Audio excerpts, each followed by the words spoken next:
Nesse meio tempo, tendo se reunido uma multidão de milhares de pessoas, a ponto de atropelarem umas às outras, Jesus começou a falar primeiramente aos seus discípulos, dizendo: Tenham cuidado com o fermento dos fariseus, que é a hipocrisia. Não há nada escondido que não venha a ser revelado, nem oculto que não venha a ser conhecido. O que vocês disseram no escuro será ouvido à luz do dia. O que sussurraram nos ouvidos dentro de casa será proclamado nos telhados. Eu digo a vocês, meus amigos, que não tenham medo dos que matam o corpo e nada mais podem fazer depois. Eu, porém, mostrarei a quem vocês devem temer. Temam aquele que, depois de matar o corpo, tem autoridade para lançar vocês no inferno. Sim, digo a vocês, a este vocês devem temer. Não se vendem 5 pardais por 2 asses? Contudo, nenhum deles é esquecido por Deus. Até os cabelos da cabeça de vocês estão todos contados. Não tenham medo, vocês valem mais do que muitos pardais. Eu digo a vocês que todo aquele que me confessar diante dos homens, também o Filho do Homem o confessará diante dos anjos de Deus. Aquele, porém, que me negar diante dos homens, será negado diante dos anjos de Deus. Todo aquele que disser uma palavra contra o Filho do Homem será perdoado, mas quem blasfemar contra o Espírito Santo não será perdoado. Quando os levarem às sinagogas e diante dos governantes e das autoridades, não se preocupem com a forma pela qual se defenderão, nem com o que dirão, pois, naquela hora, o Espírito Santo lhes ensinará o que deverão dizer. Alguém da multidão lhe disse: Mestre, diz a meu irmão que divida a herança comigo. Jesus respondeu: Homem, quem me designou juiz ou árbitro entre vocês? Então ele lhes disse: Cuidado, protejam-se contra todo tipo de ganância, porque a vida de um homem não consiste na quantidade dos seus bens. Contou-lhes então esta parábola. A terra de certo homem rico produziu muito. Ele pensou consigo mesmo: O que vou fazer? Não tenho onde armazenar a minha colheita. Assim, disse: Já sei o que vou fazer. Vou derrubar os meus celeiros e construir outros maiores, e ali guardarei toda a minha safra e todos os meus bens. E direi a mim mesmo: Você tem grande quantidade de bens, armazenados para muitos anos. Descanse, coma, beba e alegre-se. Contudo, Deus lhe disse: Insensato, esta mesma noite a sua vida será exigida. Então, quem ficará com o que você preparou? Assim é com aquele que acumula tesouros para si, mas não é rico em relação a Deus. Então, Jesus disse a seus discípulos: Por isso, digo a vocês que não se preocupem com a própria vida, quanto ao que comer, nem com o corpo, quanto ao que vestir.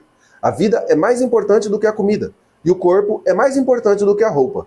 Observem os corvos: não semeiam nem colhem, não têm armazéns nem celeiro. Contudo, Deus os alimenta. Vocês têm muito mais valor do que as aves. Quem de vocês, por mais que se preocupe, pode acrescentar uma hora que seja a sua vida? Visto que vocês não podem sequer fazer uma coisa tão pequena, por que se preocupam com o restante? Observem como crescem os lírios do campo. Eles não trabalham nem tecem. Contudo, digo a vocês que nem Salomão, em todo o seu esplendor, vestiu-se como um deles.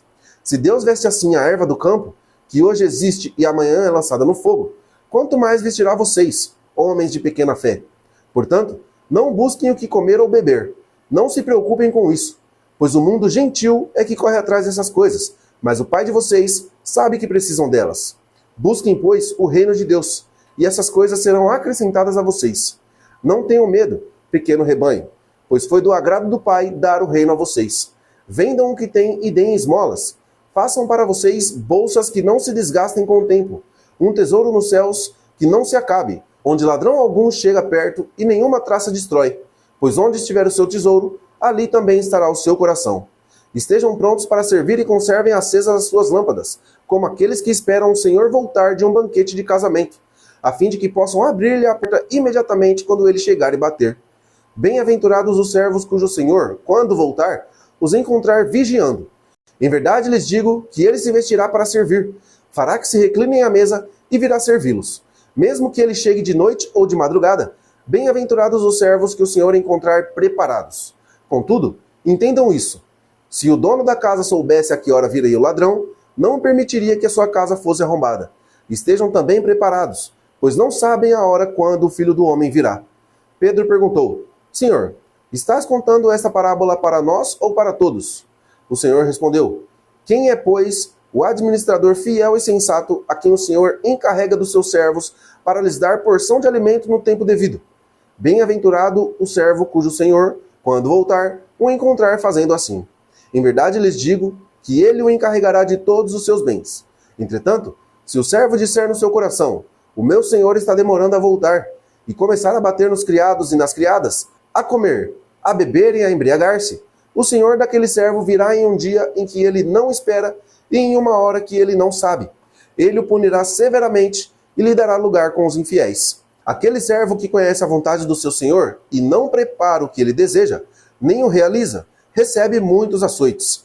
Aquele, porém, que não a conhece e faz coisas merecedoras de castigo, receberá poucos açoites. A quem muito foi dado, muito será exigido. A quem muito foi confiado, muito mais será pedido. Vim trazer fogo à terra e como gostaria que já estivesse aceso. Tenho, porém, que passar por um batismo. E como estou angustiado até que ele se realize. Vocês pensam que vim trazer paz à terra? Não, digo a vocês. Ao contrário, vim trazer divisão. De agora em diante, haverá 5 em uma família divididos uns contra os outros, 3 contra 2 e 2 contra 3. Estarão divididos pai contra filho e filho contra pai, mãe contra filha e filha contra mãe, sogra contra nora e nora contra sogra. Jesus disse à multidão: quando vocês veem uma nuvem se levantando no ocidente, logo dizem, vai chover. E assim acontece. Quando sopra o vento sul, vocês dizem, vai fazer calor. E assim ocorre. Hipócritas, vocês sabem interpretar o aspecto da terra e do céu. Como não sabem interpretar o tempo presente? Porque não julgam por vocês mesmos o que é justo. Quando algum de vocês for com o seu adversário ao magistrado, faça tudo para se reconciliar com ele no caminho, para que ele não o arraste ao juiz. O juiz o entrega ao oficial de justiça e o oficial de justiça o lance na prisão. Eu digo que você não sairá de lá enquanto não pagar o último centavo.